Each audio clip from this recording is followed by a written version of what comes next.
खुलुमबाय गोजोन फुंबिलि बयनिसिमबो नोंथांमोनखौ आंनि चेनेलाव गासैखौबो बरायनाय बावहरग्रोनाय थाबाय आसा खालामो नोंथांमोना खौरांखौ नायनानै मोजां मोनगोन। आसाम बिधानसभा बिसायख'थिनि फिथाइखौ मैया 4 मेआव फोसावबाय। मख'नो गोनांदि आसामाव बे खेबाव थामथि खेबनि थाखाय बिजेपि सोरखारानो फैफिननाया रोखा जाबाय। बिजेपिया हारसिङैनो सोरखार दानायनि मेजिक नाम्बारखौ मोननो हादों। बिजेपिया गासै एनडि हिसाबै 102 बियाबाव देरहासार जानो हादों आरो कंग्रेस दलआ गासै 21 बियाबाव देरहानो हादों आरो एआइइउडिएफआ 2 बियाबाव देरहानो हादों। बिजेपिनि देरहासारनायखौ नायोब्ला आसामाव बे खेबावबो डक्टर हिमन्त बिश्व शर्मा बिथाङानो थामथि खेबनि थाखाय गिबि मन्थ्रि जानो थांगासिनो दङ। 37 नं जालुकबारि बिधानसभा बियाबाव डक्टर हिमन्त बिश्व शर्मा बिथाङा 80,000निबो बांसिन भटनि फारागथियाव देरहासार जानो हादों। नाथाय कंग्रेसनि दैदेनगिरि गौरब गगैआ बे खेबनि बिधानसभा बिसायख'थियाव जरहाटआव 17,000नि भटनि फारागथियाव जेनदों। बिजेपि दलनि माखासे दैदेनगिरिफोरा बिसायख'थियाव देरहाखांनायनि उनावनो गिबि मन्थ्रि डक्टर हिमन्त बिश्व शर्मानि न' फारसे रवाना होदों। खौरां मोननाय बादिब्ला फैगौ 8 मेआवनो सोरखार दानो थाखाय मैयानि सानावनो मोनाबिलिनि समाव गिबि मन्थ्रिजों सावरायनायनि खोथा दङमोन। बेराफारसेथिं बिटिसि बियाबनिखौ नायोब्ला बिपिएफ दोलोआ एनडिएजों जयै लोगो नांनानै बिटिसिआव गासै 11 बियाबाव बिजाथि फसंदोंमोन।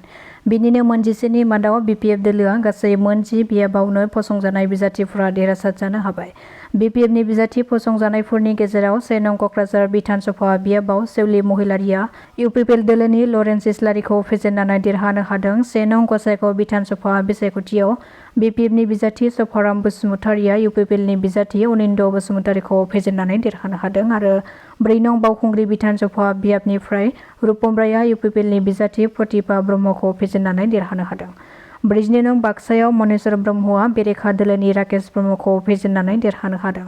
45 नं भेरगाव बियाबाव मनेश्वर बर'आ नेरसोन बर'खौ फेजेननानै देरहासारनो हादों आरो 41 नं मानास बियाबाव थानेश्वर बर'आ बेरेखा दोलोनि जोंस्रां ब्रह्म एबा फैलाजे बरगयारिखौ फेजेननानै देरहानो हादों। 19 नं सिडली बियाबनिफ्राय पानिराम ब्रह्मआ बेरेखा दोलोनि रनजित बसुमतारिखौ फेजेननानै देरहानो हादों। 2 नं दतमा बियाबनिफ्राय रबिराम नार्जारी बिथाङा बेरेखा दोलोनि राजकुमार नार्जारी बिथांखौ फेजेननानै देरहानो हादों। 46 नं उदालगुरियाव रिहन दैमारिया बेरेखा दोलोनि दिपेन बर'खौ फेजेननानै देरहानो हादों आरो 47 नं माजबाद बियाबाव चरण बर'आ बेरेखा दोलोनि रबिन्द्र बसुमतारिखौ फेजेननानै देरहानो हादों। दुखुनांथाव इउपिपिएल दोलोनिफ्राय बिधानसभा बिसायख'थियाव सासेबो बिजाथिया देरहासार जानो हायासै। मख'नो गोनांदि इउपिपिएल दोलोआ जानानै थांनाय बिधानसभा बिसायख'थियाव बिटिसिजों लोगोसे बिटिसिनि बायजोआवबो गासै सा 16 बिजाथिफोरखौ फसंदोंमोन। इउपिपिएलनि आफादगिरि प्रमद बर' बिथाङा तामुलपुर बिधानसभायाव बिजाथि महरै गसंदोंमोन नाथाय एनडिएनि बिजाथि बिस्वजित दैमारिजों बिथाङा जेननो गोनां जादों। बिपिएफनि बिजाथि 5 नं पर्बत जरायाव डक्टर रिजुल करिम बिथाङा कंग्रेसनि बिजाथि आशराफुल इस्लाम शेखजों जेननो गोनां जादों। जोबोद मोजां ओरैनोथ' आगोलनिफ्रायनो आङो केम्पेइननि समनिफ्राय रायजो राजाफोरखौ लोगो मोननाय समाव रायजो राजाफ्रा बयबो बरायदों बयबो गाव गावनो फैदों आरो बयबो नोंथांजों जों दं होनना बुंदों। बेखौ लानानै आंहा मोनसे फोथायथि दङमोन आरो बे बाथ्राखौबो आङो बयनिबो फोरमायदोंमोन जे आंहा रायजो राजानि सायाव फोथायदों आरो बियो दिनै गमामायैनो बे रिजाल्टनि समाव नुजाबाय जे तामुलपुरनि रायजो राजाया माने बयबो आंखौ माने अनसायबाय बा आंनि सायाव मोनसे मिजिं लानानै दिनै आंनो भट होदों आरो बिनि थाखायनो फ्राय 30,000सो भटनि डिफारेन्सआव दिनै देरहानो हाबाय आरो अदेबानि मानि थाखाय रायजो राजाया माने बिथांनो भट होदिया माने देरहानो हाजासे आरो माने बिथाङा निस्सय गावनो बेखौ सानगोन आरो बिनि सायाव बिजिरगोन आं सानो।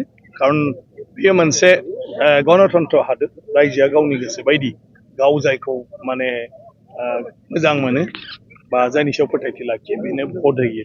ओंखायनो बे बिसायख'थियाव गोबांथार केन्डिडेट दं दिनै प्रमद बर' बिथांल' नङा थेवबो आंनो बांसिन तामुलपुरनि भटारफ्रा दिनैहाय माने मददखौ होबाय आरो बिनि थाखाय आं दिनै देरहाबाय। जोंनि मानाव गेदेर डक्टर हिमन्त बिश्व शर्मा बिथांनि खामानि मावनाय दांनाय आरो नरेन्द्र मदि बिथांनि दिनै खामानि मावनाय दांनाय हादोर नाङै गासैबो जायगायावनो खालि ओनसोलनि जौगाखांनाय खामानिल' नङा जासे मानसिनि जि माने मा होनो गावारि जिउ बेक्तिगत जि जिबन बे जिबनावबो बायदिसिना खैदां खैफोदखौ दिनैहाय सौसिनो हानायनि मदद सरकारा बायदिसिना स्किम लादों।